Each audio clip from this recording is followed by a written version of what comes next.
Government job करते करते साथियों, आदरणीय अत्री साहब जी मेरी अपलाइन हैं, जिन्होंने मेरे को इंट्रोड्यूस करवाया कि किस प्रकार से आप एक इस प्रकार की जिंदगी जो जी रहे हैं, अगर आप थोड़ा सा एक सिस्टम को समझ लें तो आप एक बहुत बड़ी अच्छी खासी लाइफस्टाइल को साथियों जी सकते हैं। और मैं बड़ा सौभाग्य अपने आप को समझूंगा कि वो बात मेरे को समझ में आ गई। मैं भी मना कर सकता था, मैं भी ना बोल सकता था, मैं भी बहुत सारे एक्सक्यूज बना सकता था, मैं भी साथियों किसी और प्रकार का कारण उनके सामने बता के मैं भी इग्नोर कर सकता था। लेकिन साथियों परमात्मा का शुक्र कि ये बात मेरे को समझ में आई, और आज से हमने एक बहुत अच्छे लेवल पर साथियों मुझे लाके खड़ा किया। और इस सब के पीछे साथियों अगर किसी का हाथ है तो वो एक मजबूत संगठन का हाथ है। जब संगठन मजबूत होता है ना तो सारे मजबूत होते हैं। संगठन कमजोर होता है तो फिर सब कमजोर होते हैं। जिस बिल्डिंग में आप लोग रह रहे हैं, बिल्डिंग कमजोर है तो सब के सब लोग खतरे में हैं। बिल्डिंग मजबूत है तो सारे के सारे लोग साथियों खतरे से बाहर हैं। और आज साथियों क्योंकि ये यूथ का प्रोग्राम है तो ये यहाँ पे आपके सामने स्क्रीन पे साथियों, अच्छा मेरी स्क्रीन आ रही है सर हिमांशु जी? जी सर, क्लियर है screen. Thank you thank you. Youth special, आज मैं यूथ से स्पेशली बात करूंगा कि किस प्रकार से यूथ को आज किस दिशा में जाने की जरूरत है। और अगर यूथ अपनी दिशा को डायरेक्ट सेलिंग की तरफ घुमाता है तो वो किस प्रकार से, जो चाहे वो जॉब हो चाहे अपना कोई उसका काम हो, वहां में और यहां में किस प्रकार से वो जो है ना अपने आप को अलग रख सकता है, और यहां पर किस प्रकार से वो आगे जा सकता है, और यहां पर किस प्रकार से हजारों संभावनाएं हैं। वहां की संभावनाएं और यहां की संभावनाएं साथियों बहुत अलग अलग है। और आज यूथ को साथियों इस बात की जरूरत भी है कि वो केवल अपने लिए ही काम ना करे, वो एक ऐसा नेटवर्क तैयार किए कि वो आने वाली, जिस प्रकार से ये फंक्शन नेक्स्ट जनरेशन के लिए 25 मई को हो रहा है, आने वाली जनरेशन के लिए भी ऐसी नींव तैयार किए, ऐसे मील के पत्थर साथियों वो बने कि इतिहास भी याद करें कि काम तो साथियों लोगों ने बहुत किए थे, लेकिन इन बच्चों ने जो किया वो तो कमाल कर दिया। और साथियों आज यूथ स्पेशल है तो मैं यूथ से बात करूंगा आज स्पीड के ऊपर। मेरी पूरी बातचीत जो आज रहेगी वो रहेगी स्पीड के ऊपर। ये हवाई जहाज उड़ने के पीछे साथियों केवल मात्र एक ही कारण है कि इसकी स्पीड है। अगर ये स्पीड इसकी कम हो जाए तो साथियों ये हवा में ना हिचकोले मारने शुरू कर देगा। ये प्रेशर की वजह से, स्पीड की वजह से साथियों आज ये हवाओं के इस प्रकार से ये जो है कहीं कई हजार फीट अगर ये ऊपर साथियों चला जाता है तो ये इसकी स्पीड की वजह से चला जाता है। और आज किस प्रकार से साथियों हमें भी इस बात की तरफ ध्यान देना है कि देखिए बहुत सारी चीजें आपने और हमने देखी। ये एक ट्रेन आप देख रहे हैं, इस ट्रेन का नाम है ईएमयू, ये दिल्ली में चलती है। और ये जो ट्रेन है ना दिल्ली में 1975 से इसकी शुरुआत हुई थी। और ये जो ट्रेन आप देख रहे हैं ये ट्रेन है मेट्रो ट्रेन, और इसकी शुरुआत हुई थी दिल्ली के अंदर 2002 में। ये जो ईएमयू है ये 1975 से शुरू होकर यानी कि 27 साल पहले ये है मेट्रो से शुरू हुई। लेकिन मेट्रो ने इसको कहीं पीछे इसलिए छोड़ दिया क्योंकि मेट्रो की स्पीड है। चलती तो ईएमयू भी है लेकिन वो कहां रुक जाए, कब रुक जाए, किस कारण से रुक जाए, उसका कोई अता पता नहीं है। बैठने की अधिक सीटें ईएमयू ट्रेन के अंदर हैं, मेट्रो ट्रेन के अंदर बैठने की सीटें कम है और खड़े होने का स्पेस वहां पर ज्यादा, अधिकतर सवारियां वहां पर खड़ी होती हैं। लेकिन उसके बावजूद भी बड़ी बड़ी गाड़ियों वाले लोग भी आज मेट्रो के अंदर साथियों सफर करना इसलिए पसंद करते हैं क्योंकि मेट्रो की स्पीड है। आज हमें साथियों स्पीड के साथ अपने काम को करना एक बहुत ही बेहद जरूरत हो गया है। अगर हम काम करते हैं और उस काम के अंदर स्पीड नहीं है फिर साथियों दुनिया भी अपने को इग्नोर कर देगी। हम कितने भी अच्छे क्यों ना हो, हम कितने भी खूबसूरत क्यों ना हो, अगर हमारी स्पीड नहीं है तो साथियों दुनिया ने सारी की सारी उन चीजों को पीछे कर दिया जिनकी स्पीड नहीं थी। ये स्कूटर देखिए, ये बजाज चेतक स्कूटर है। 1960 के अंदर साथियों बजाज चेतक स्कूटर आया, और हीरो जो साथियों बाइक आई वो आई 2001 के अंदर। लेकिन आप ये देख रहे हैं कि 1960 में जो स्कूटर आया ना वो लोगों ने इग्नोर कर दिया, और जो बाइक आई 2001 के अंदर उसने साथियों आज हर व्यक्ति ने मजबूर कर दिया उसको कॉपी करने के लिए। तो वो सारी चीजें इग्नोर कर दी गई जिसकी स्पीड नहीं थी, और उन सारी चीजों को कॉपी किया गया जिसकी स्पीड थी। पूरे भारत का एक भी राज्य ऐसा नहीं है, एक भी राज्य जिस राज्य ने अभी ईएमयू को कॉपी किया हो, और कोई भी राज्य ऐसा नहीं है जिसने साथियों मेट्रो ट्रेन को कॉपी नहीं किया हो। पूरे हरियाणा के अंदर आप देखेंगे, या पूरे आप दिल्ली एनसीआर के अंदर आप देखेंगे, या बड़े बड़े चाहे लखनऊ है, चाहे बॉम्बे है, चाहे पूना है, चाहे जयपुर है, चाहे बड़े बड़े साथियों इस प्रकार के जो सिटी हैं, या तो मेट्रो चल पड़ी है या चलने के लिए तैयार है, या यहाँ पे कंस्ट्रक्शन का काम जारी है। इसके पीछे कारण क्या है? कारण है साथियों इसकी स्पीड। बाइक का कारण क्या है? बाइक के स्पीड साथियों इसका कारण है कि स्पीड है तो सब लोग उसको कॉपी करना पसंद करते हैं। अगर हमारी स्पीड नहीं है फिर साथियों कोई भी हमें कॉपी तो करना छोड़िए, कोई हमें साथ लेके चलना भी पसंद नहीं करता। स्कूटर की खासियत देखिए आप क्या थी। स्कूटर के अंदर एक डिग्गी होती थी जिसमें बहुत सारा सामान आ जाता था। स्कूटर के अंदर आगे भी एक इस प्रकार से आप थैला टांग सकते थे, यानी कि 15-20 किलो आसानी से सामान रख के स्कूटर पे आप चल पड़ते थे। लेकिन बाइक एक ऐसी चीज है, 2 किलो चीनी भी लेके बाइक से चलना संभव नहीं अगर बैग ना हो तो। लेकिन उसके बावजूद भी जनता ने स्कूटर को नकार दिया और बाइक को कॉपी किया। उसके पीछे कारण एक ही है कि जनता स्पीड मांगती है, जनता स्पीड चाहती है। और मैं सभी आज जुड़े हुए मेरे साथियों को यह बात बिल्कुल खुले दिमाग से बताना चाह रहा हूं कि अगर हम आरसीएम में हैं और हम धीरे धीरे काम कर रहे हैं, रुक रुक के काम कर रहे हैं, तो वही स्थिति हो जाएगी जो ईएमयू ट्रेन की है, वही स्थिति हो जाएगी जो साथियों बजाज चेतक स्कूटर की रही। हम होंगे, हम चलेंगे, लेकिन हमें कोई कॉपी नहीं करेगा, कोई फॉलो नहीं करेगा। वो तमाम चीजें बंद हो गई जो कम स्पीड से चलती थी, वो सारी चीजें दुनिया ने कॉपी की जो स्पीड से चलती थी। आज कोई भी व्यक्ति साथियों स्लो के साथ चलने को तैयार नहीं है।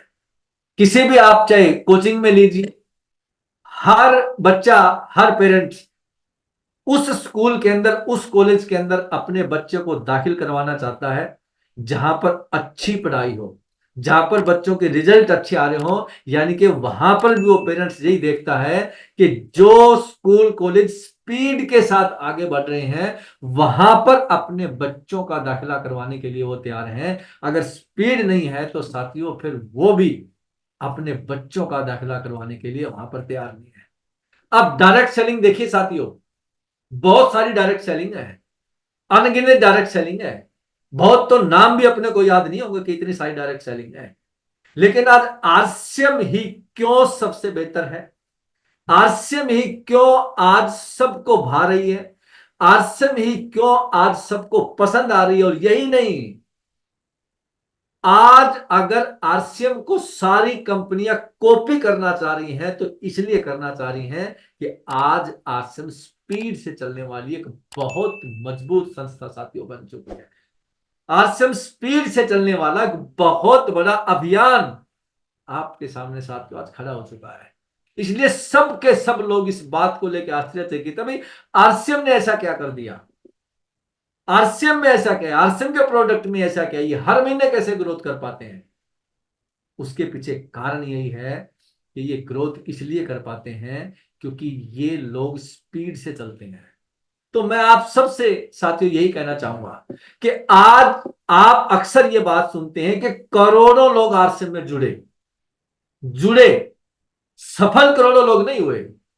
जुड़ने में और सफल होने में एक बहुत बड़ा फर्क है। किसी स्कूल में, किसी कॉलेज में, किसी यूनिवर्सिटी में, किसी इंस्टीट्यूट में एडमिशन लेना और वहां से सफल होकर बाहर निकलना, ये बहुत डिफरेंट, ये दोनों अलग अलग चीज है।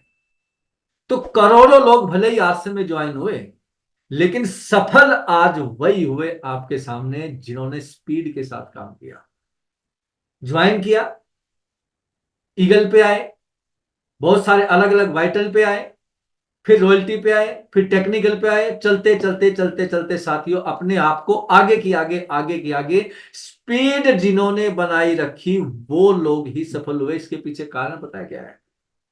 जिन लोगों की स्पीड नहीं थी, आज किस पे? रॉयल्टी पे, अगले साल किस पे? रॉयल्टी पे, फिर अगले साल किस पे? रॉयल्टी पे।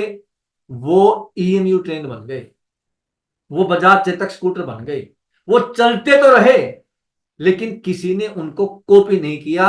और जब तक किसी को कॉपी कोई नहीं करेगा तो वो चीज सक्सेस नहीं हो सकती, चाहे मेट्रो ट्रेन हो, चाहे बाइक हो। और हम भी अगर अपने को टीम कॉपी नहीं करेगी, हम सफल नहीं हो सकते। मेरे करने से मैं सफल नहीं हो सकता, केवल मात्र मेरे आरसीएम के प्रोडक्ट दिखाने से मैं सफल नहीं हो सकता, केवल मात्र मेरी प्लान दिखाने से मैं सफल नहीं हो सकता। जब तक लोग मुझे कॉपी नहीं करेंगे मैं सफल नहीं हो सकता। जब तक तमाम सीनियर साथियों को लोगों ने कॉपी नहीं किया वो सफल नहीं हो रहे। आप भी, मैं सब यूथ से और सब यहां पर जुड़े हुए साथियों से जो यूट्यूब से कनेक्टेड है उन सब साथियों से यह कहना चाहूंगा कि अगर आपको सक्सेस होना है तो दोस्तों, मित्रों, प्यारों, सफलता स्पीड मांगती है, सक्सेस स्पीड चाहती है। चले रुके, चले रुके, चले रुके, कोई भी आपको पसंद नहीं करेगा, कोई भी आप में बैठना पसंद नहीं करेगा, कोई भी आपके साथ साथियों उस तालमेल के साथ चलना पसंद नहीं करेगा जिस तालमेल के चलने के बाद सक्सेस हाथ लगती है। तो अगर आपको साथियों सक्सेस होना है तो सक्सेस के लिए साथियों स्पीड का होना बहुत जरूरी है। अब स्पीड को थोड़ा सा बांट लेते हैं अपन लोग, डिवाइड कर देते हैं स्पीड क्या है। सबसे पहले स्पीड का अक्षर आता है एस। एस है सिस्टम। सिस्टम क्या है? ये सारे एक टीम के रूप में यहां पर लोग खड़े हैं। सिस्टम का अर्थ क्या होता है? सिस्टम पता क्या होता है? किसी भी डिजाइन किए गए काम को फॉलो करना, दैट इज कॉल्ड सिस्टम। मतलब कोई काम चल रहा है, उसको डिजाइन किया गया है, उसको हूबहू फॉलो करना, दैट इज कॉल्ड सिस्टम। वो सिस्टम कहलाता है। जब हम लोगों ने शुरू किया, हम लोगों के पास दो चीजें थी। हमें सिस्टम खड़ा भी करना था और सिस्टम को फॉलो भी करना था। दो काम किया हम लोगों ने, साथ के साथ सिस्टम को खड़ा करने में अपना रोल अदा किया और साथ ही साथ सिस्टम को फॉलो करने में भी अपना रोल अदा किया। जो लोग सिस्टम, कुछ लोग देखिए ऐसे भी रहे, सिस्टम को खड़ा तो किया लेकिन सिस्टम को फॉलो नहीं किया। खड़ा करने में उनका बहुत बड़ा अहम योगदान रहा आरसीएम के सिस्टम में, लेकिन उन लोगों ने खुद सिस्टम को फॉलो नहीं किया, वो आरसीएम से आउट हो गए। तो खड़ा करना सिस्टम को और उसको फॉलो करना, ये दोनों ही चीजें बहुत जरूरी हैं। आज आपके सामने एक ही चीज है, आपको सिस्टम खड़ा करने की जरूरत नहीं है, आपको केवल सिस्टम को फॉलो करने की जरूरत है। जो हो रहा है उसको फॉलो कीजिए। आप जो जो आज आरसीएम में चाहिए उसको फॉलो कीजिए। एक सूत्र चलता है, सूत्र, तरीका चलता है। टीचर सवाल समझाता है और वो टीचर बच्चों को यही बोलता कि जो मैंने ये सूत्र आपको दिया है बस आप इस सूत्र को लगाते जाइए, आपका सवाल ठीक निकल जाएगा। अगर आप सूत्र गलत लगा देंगे तो आपका आंसर जो है ना वो गलत हो जाएगा। और जहां आपको 10 में से 10 आने थे, केवल मात्र सूत्र गलत की वजह से आपको 0 या 1 नंबर आ सकता है। तो आज आरसीएम का बहुत बड़ा सिस्टम साथियों हमारे सामने खड़ा है। हमने उस सिस्टम को फॉलो करना है और सिस्टम को जो फॉलो कर गए, आज आप बोलते हैं सर ये सीनियर साथी है, सीनियर साथी सफल हो गए, सर आपने क्या किया? बहुत सारे लोग पूछते हैं सर आपने ऐसा क्या किया। हम एक ही बात बोलते हैं कि हमने कुछ नहीं किया भाई, हमने सिस्टम को फॉलो किया। हमारे को बोला गया मीटिंग सेमिनार में जाना है, सत्य वचन चले गए। हमारे को बोला गया अब मीटिंग सेमिनार फ्री होते थे, अब 20 रुपए की टिकट लगेगी, जी सत्य वचन। अब 50 रुपए का टिकट लगेगा, जी सत्य वचन। अब आरसीएम में केवल कपड़ा है, कपड़े से ही काम करना है, जी सत्य वचन। हुक्म सर आंखों पर। अब 3 प्रोडक्ट आ गए, नहाने का साबुन, कपड़े धोने का साबुन, पेस्ट, कपड़ा था। अब 4 प्रोडक्ट के साथ आपको काम करना जी। कभी ये नहीं कहा हमने कि अभी 3 प्रोडक्ट में कैसे काम करेंगे, एक ही प्रोडक्ट में कैसे काम करेंगे। जो ऊपर से आया उसको सत्य वचन मानते हुए, उसको सिस्टम मान के फॉलो करते हुए आगे बढ़ते चले गए। और यही साथियों सफलता का कारण रहा, सफलता का राज यही रहा। अब उसके बाद आती है साथियों प्लानिंग। प्लानिंग है क्या? प्लानिंग एक तरीका है। और अक्सर एक बात मैं बोलता हूं कि ताकत से कोई काम नहीं चलता, तरीके से कोई काम चलता है। आप अगर ताकत से आरसीएम चलाएंगे ना, आप थक जाएंगे, हार जाएंगे। आप तरीके से आरसीएम चलाएंगे ना, आप जीत जाएंगे और आप छा जाएंगे, बड़े बड़े लेवल आपके पास होंगे। तो हमेशा से ही ताकत से तरीका है भी रहा है। तरीका है क्या? एक छोटी सी बात के द्वारा अपन लोग समझते हैं। एक बार एक व्यक्ति अपनी कार से जा रहा था।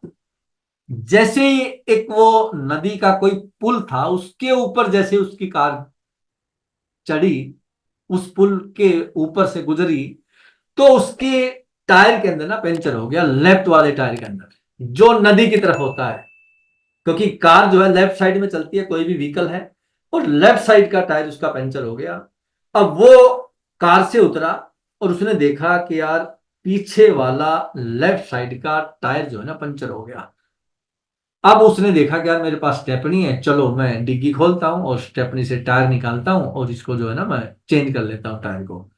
अब जैसे ही उसने जो वो नट लगे होते हैं वो लूज किए, और लूज करने के बाद वो टायर निकालने लगा तो झटका लगा, और झटका इतना लगा कि उसके नट जो है ना निकल के वो सारे के सारे नदी में चले गए। अब वो व्यक्ति जो है परेशान कि भाई ऐसी स्थिति में मैं क्या करूं, टायर तो मेरे पास है लेकिन नट के बिना तो टायर नहीं चलेगा। वो परेशान हो गया और वो उस जगह पे खड़ा हो गया। वो सोचने लगा क्या मैं करूं तो क्या करूं। सामने से एक राहगीर आया, बकरी चला रहा था वहां पर। वो बोला भाई साहब क्या बात हुई? कहता यार जा जा, तो कुछ नहीं, तेरे बस का थोड़ी होगा, तो अपनी बकरी चला। अब वो बोला भाई साहब अगर आप मेरे साथ अपनी बात साझा करेंगे तो कोई कोई हल निकल सकता है। ये इलाका सही नहीं है, और देखिए आप जो है सूर्य ढलने को है, सारी रात आप यहाँ खड़े रहेंगे तो किसी मुसीबत में फंस जाएंगे। 2-3 बार उसने बोला तो उसने उस व्यक्ति को इग्नोर किया। जब 3-4 बार उसने बोला तो सोचा चलो यार ये कोई बात कह रहा है तो इसकी सुन लेता हूं। कहता बोल क्या है? कहता हुआ क्या? कहता ये स्थिति मेरे साथ हुई, सारी घटना बताई। कहता बस ये तो कुछ भी बात नहीं। कहता अरे यार तू, कहता कुछ भी बात नहीं, 4 नट थे, चारों के 4 नदी में गिर गए, एक भी एक्स्ट्रा मेरे पास नहीं है, तू कहता कुछ भी बात नहीं। कहता बिल्कुल सही कह रहा हूं, कुछ भी बात नहीं। कहता है 4 जो नट थे वो नदी में चले गए, पानी में चले गए, तो अपने पास अब क्या हो सकता है? देखिए एक नट से जो है कार नहीं चल सकती, या बिना नट से कार नहीं चल सकती, लेकिन एक काम हो सकता है। बोला क्या? 3 अगर नट आपको मिल जाए तो 3 से तो कार चल जाएगी। कहते यार 3 से तो चल जाएगी। उसने तीनों टायरों से एक एक नट निकाला, और जो टायर के नट निकल गए थे उसमें 3 लगाए। अब चारों टायरों में 3-3 नट लग गए और वो कार साथियों चलने के लिए तैयार हो गई। देखिए किस प्रकार से ताकत ने अपना काम नहीं किया, तरीके ने साथियों अपना काम कर दिया। इसलिए हर व्यक्ति जो अपना टीम होती है ना साथियों, अपनी टीम में हर व्यक्ति का इंपॉर्टेंस है। किसी को भी आप कम मत आंकिए, क्या जिसको क्या पता होगा, ये तो अनपढ़ है, इसको तो पता नहीं किसी चीज का। बहुत बहुत ऐसे व्यक्ति हैं जो दिखने में आपको ये लगेंगे यार इसको पता नहीं किसी चीज का, लेकिन वो व्यक्ति इतने तेज हैं, इतने तरीके उनके पास हैं कि वो एक तरीका बहुत बड़ी जीत साथियों अपने को दिला सकता है। तो किसी भी काम को प्लानिंग से आप कीजिए, तरीके से। प्लानिंग का मतलब क्या है? योजनाबद्ध तरीके से काम करना। किसी भी काम को करने से पहले एक बार आप रुकिए, और रुकने के बाद ये देखिए ये काम कैसे चलेगा, क्या क्या मुझे करना पड़ेगा, क्या मेरिट है, क्या डिमेरिट्स है, क्या क्या रिस्क है, क्या क्या लॉस है, क्या क्या प्रॉफिट है। ये प्लानिंग सबसे पहले किसी भी काम को करने के लिए जरूरी है, और आरसीएम में भी ये प्लानिंग करनी बहुत जरूरी है। कि आरसीएम किससे चलेगा? आरसीएम लोगों से चलेगा। लोग कहां से आएंगे? लोग इस देश में बहुत हैं। और इसमें रिस्क क्या है? कोई किसी प्रकार का रिस्क नहीं है। बस आपने अपने आप को तैयार करना है और लोगों की सफलता के लिए काम करना है। जब आप लोगों की सफलता के लिए प्लानिंग करोगे ना, तो लोग आपकी सफलता के लिए प्लानिंग शुरू कर देंगे। एक बार आपने लोगों के लिए प्लानिंग करनी है, एक बार आपने लोगों की सफलता के लिए प्लानिंग करनी है, फिर लोग आपकी सफलता के लिए प्लानिंग करेंगे। और सबसे बड़ी जीत वो होगी हमारी, जब लोग अपने लिए प्लानिंग करेंगे और वो प्लानिंग अपने लिए हो रही होगी। और ये केवल मात्र डायरेक्ट सेलिंग के अंदर हो सकता है, ये आरसीएम में ही हो सकता है। और सभी यूथ से मैं कहना चाहूंगा कि आप तो हमारे से प्लानिंग में कई गुना आगे हो, आप टेक्नोलॉजी में हमारे से कई गुना आगे हो, आप नॉलेज में हमारे से कई गुना आगे हो। जो काम हम यहां 24 साल में लेके आए, आप उस काम को 3 से 5 साल में कर सकते हैं। इसलिए बेहतर प्लानिंग के साथ साथियों आप लोग काम कीजिए। और उसके बाद आता साथियों स्पीड का तीसरा अक्षर जो आता है ना, वह एजुकेशन। स्पीड होता है SPEED, स्पीड। एस पे अपन ने बात की, पी पे अपन ने बात की, अब अपन बात करेंगे ई पे। और साथियों ई से बनता है एजुकेशन। और आज 6:30 बजे का जो हमारा सुबह का सेशन है ना, मुझे नहीं लगता कि उससे बेहतर एजुकेशन कहीं पर होगी। वहां पर प्रोडक्ट के बारे में बताया जाता है, वहां पर साबुन के बारे में भी बताया जाता है, वहां पर पेस्ट के बारे में बताया जाता है, वहां पर गामा के बारे में बताया जाता है, वहां पर कीशोल के बारे में बताया जाता है, वहां न्यूट्रीचार्ज के बारे में बताया जाता है, वहां पर गामा के बारे में बताया जाता है, वहां पर गुड डॉट के बारे में बताया जाता है, वहां पर हरित संजीवनी के बारे में बताया जाता है, वहां पर हेल्थ गार्ड के बारे में बताया जाता है। और इतनी बारीकी से बताया जाता है कि हर व्यक्ति आसानी से इस बात को समझ सकता है। तो आज जो एजुकेशन हमारे पास है ना, वो एजुकेशन मुझे नहीं लगता कि किसी के पास है। देखिए, 4 स्थितियां होती है कि इंसान की: मानसिक स्थिति, शारीरिक स्थिति, पारिवारिक स्थिति, और एक होती है चौथी आर्थिक स्थिति। हमारे सुबह के गुरुकुल में सबसे पहले अगर बात करें शारीरिक स्थिति, तो उसको भी कैसे शरीर से हम लोग स्वस्थ रहें, वो सारी चीजें सुबह के सेशन में साथियों बताई जाती हैं। और शारीरिक के बाद आता मानसिक स्थिति। केवल पैसे के बारे में, आर्थिक रूप से हम लोग सक्षम बने हुए ही नहीं बताया जाता, हम लोग मानसिक रूप से कैसे सफल रहें, वो भी साथियों सुबह के गुरुकुल में बताया जाता है।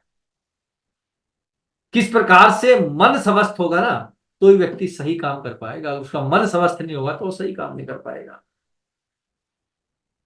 शारीरिक स्थिति, मानसिक स्थिति, और तीसरा होता है पारिवारिक स्थिति। हम कितना ही पैसा कमा लें, अगर परिवार से सुखी नहीं है तो सारी सुविधाएं बेमतलब की है, कोई काम की नहीं। और आरसीएम के गुरुकुल में सुबह रिस्पेक्टेड टीसी सर ये सिखाते हैं किस प्रकार से आप अपने परिवार को भी सही रख पाएंगे, सुखी रख पाएंगे, स्वस्थ रख पाएंगे। ये अगर सिखाया जाता है तो सुबह के गुरुकुल में सिखाया जाता है। और चौथी स्थिति है आर्थिक स्थिति। टीसी सर अक्सर इस बात को बोलते हैं कि अगर हमने इस सिस्टम को अडॉप्ट कर लिया तो इतना बड़ा टर्नओवर हो जाएगा कि पैसे के बारे में आपको सोचनी नहीं पड़ेगी बात। पैसा बाई प्रोडक्ट आपके पास आएगा। और ये सारी एजुकेशन सिखाई जाती है साथियों हमारे गुरुकुल के अंदर। अब देखिए, हर चीज का एक तालमेल होता है। अब उसके बाद जो ई आता है ना, वो आता है एक्साइटमेंट, यानी कि मोटिवेशन। अभी तक अपने बात की एजुकेशन की, अब अपन बात करेंगे मोटिवेशन की, यानी कि एक्साइटमेंट की। अब एक्साइटमेंट कहां मिलेगा? यह है 2024 का त्यागराज स्टेडियम, जो 2024 में हमारा फंक्शन हुआ था, ये उसकी फोटो है। यहां पर मिलेगी आपको एक्साइटमेंट, यहां पर मिलेगा आपको उत्साह। यहां पर आपको वो लोग मिलेंगे जो ये कहेंगे मैं तो आरसीएम के बारे में जानता ही नहीं था कुछ भी, मेरे तो पिताजी कर रहे थे, मैं तो कभी मीटिंग में भी नहीं आया था, लेकिन मेरे पिताजी के जाने के बाद मेरे को समझ में आया मेरे पिताजी कितनी बड़ी ताकत मेरे सामने छोड़ के चले गए। मैं तो ये समझ रहा था मेरे पिताजी प्रोडक्ट बेचने का काम करते हैं, मेरे पिताजी किसी कंपनी में काम करते हैं, मेरे को ये थोड़ी पता था इतना बड़ा जो है कारवां मेरे पिताजी मेरे लिए खड़ा कर रहे हैं। ये पता लगता साथियों नेक्स्ट जनरेशन के फंक्शन में आके। एक बच्चा बोलता मैं तो मेरे फादर को बड़े हल्के में ले रहा था, ये टाई लगाते हैं, मीटिंगों में जाते हैं, पता नहीं क्या करते हैं मेरे पापा। लेकिन जब वो चले गए तो तब मुझे पता लगा कि मेरे पापा मेरे लिए क्या करके चले गए। 25 मई के नेक्स्ट जनरेशन में हमें यह पता लगेगा कि किसी कंपनी में 12 घंटे काम करना कितना मुश्किल है और आरसीएम में 2 से 4 घंटे काम करना कितना ईजी है। वहां पर 12 12 घंटे काम करने के बाद साथियों कोई सिक्योरिटी नहीं है, लेकिन यहां पे 2 से 4 घंटे काम करके एक बार नेटवर्क को मजबूती के साथ खड़ा कर लिया ना, तो साथियों फिर दुनिया की कोई ताकत उस नेटवर्क की पावर को रोक नहीं सकती। ये सबसे बड़ी ताकत है। तो आप आइए और उन यूथ को लेके आइए जिनके ऊपर आज पूरे देश की निगाहें हैं। यूथ अगर सही दिशा में है तो देश सही दिशा में है, यूथ अगर गलत दिशा में है तो देश गलत दिशा में है। यहां पर ऐसा नजारा आपको मिलेगा कि यहां पर व्यसन मुक्ति, कोई बीड़ी सिगरेट गुटखा शराब किसी प्रकार का नशे का सेवन इस सिस्टम के अंदर साथियों बिल्कुल प्रोहिबिटेड है, बिल्कुल मनाही है। कोई करता ही नहीं और कोई सजा नहीं है। यहां पर स्वेच्छा से लोग यहां पर आते हैं और अच्छे संस्कारों का निर्माण करते हैं। तो यहां पर पैसे की बात नहीं होती, अच्छे संस्कारों के निर्माण होते हैं साथियों। हमारे तमाम को लीडर जो आज 18 तारीख है, 1 तारीख से ये सिलसिला शुरू हुआ और आज 18वें नंबर पे मैं हूं, 25 तारीख तक ये चलेगा। और जितने भी मेरे से पहले सीनियर साथी आए सबने बहुत अच्छे तरीके से साथियों इसको डिफाइन किया कि किस प्रकार से नेक्स्ट जनरेशन का फंक्शन है। और उसके बाद से भी जो लीडर आएंगे साथियों आप सबको सुनिएगा और हर किसी से आपको अलग अलग सीखने का मौका मिलेगा। और ऐसे लोगों को आपको सुनने का मौका मिलेगा, ऐसे लोगों से सीखने का मौका मिलेगा कि करोड़ों रुपए कमाने के बावजूद, लाखों रुपए कमाने के बावजूद किसी में भी किसी प्रकार की नशे की कोई साथियों आदत नहीं है। ये सिखाया जाता है आरसीएम के अंदर। ये साथियों संस्कार दिए जाते हैं आरसीएम के अंदर। इसलिए मैं आप सबसे कह रहा हूं आप अपने बच्चों को लेके आइए। जो संस्कार आपके बच्चों को यहां पर मिलेंगे वो संस्कार आपके बच्चों को कहीं पर नहीं मिलेंगे। इसलिए स्वागत है आपका 25 मई को। और साथ ये स्पीड का आखिरी डिजिट होता है डेडिकेशन। डेडिकेशन का मतलब होता है समर्पण। जहां पर आप काम कर रहे हो ना, किसी भी संस्था में आप काम कर रहे हो, आप काम करने से पहले 1000 बार सोचिए, बार बार सोचिए, अनेकों बार सोचिए। लेकिन जब उस संस्था में आ जाते हैं ना, फिर आप वहां पे अपने आप को पूरा समर्पण कर दीजिए।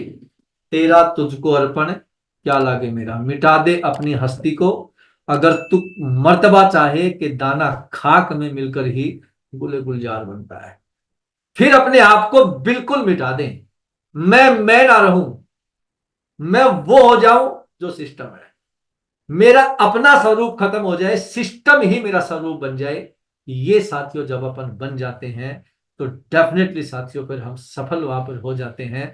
डेफिनेटली साथियों सफलता हमारे कदम चूमती है। तो साथियों आप सभी जितने भी साथी यहां पर उपस्थित हैं, सभी के सभी साथियों से मैं ये बिल्कुल फिर कहना चाहूंगा कि आप बहुत अच्छी जगह पर हैं। आप इस देश के बहुत अच्छे प्लेटफॉर्म पर हैं। यूथ कहां पर जा रहा है आप देखिए तो, यूथ किस दिशा में जा रहा है आप देखिए तो। लेकिन आरसीएम में यूथ किस दिशा में जा रहा है ये भी तो देखिए आप। किस प्रकार से वो हर ओर से मजबूत बन रहा है, देखिए तो आप एक बार। तो ये जिस प्रकार से साथियों नई नींव जो खड़ी हो रही है ना, ये बहुत बड़ी ताकत अपने देश के लिए काम करेगी। तो ज्यादा समय नहीं लेते हुए, समय 2 4 मिनट ज्यादा ही लिया मैंने, तो बहुत बहुत धन्यवाद मैं सब साथियों का करूंगा और उस पूरी टीम का भी मैं करूंगा जो हमारी यूथ टीम है ना, कितना फॉलो करते हैं, कितना फॉलो करते हैं। सारे फंक्शन का आयोजन हमारे यूथ कर रहे हैं। तो ये मैं सभी यूथ को मेरी तरफ से बहुत बहुत शाबाशी, बहुत बहुत बधाई, और परमात्मा से आप सबके लिए आशीर्वाद और शुभकामनाएं मैं मांगूंगा कि परमात्मा आपके जीवन में बहुत तरक्की दे, बहुत खुशियां दे, परमात्मा आपको समृद्ध रखे, और इसी प्रकार से आप सब लोग आगे बढ़ते चले जाएं।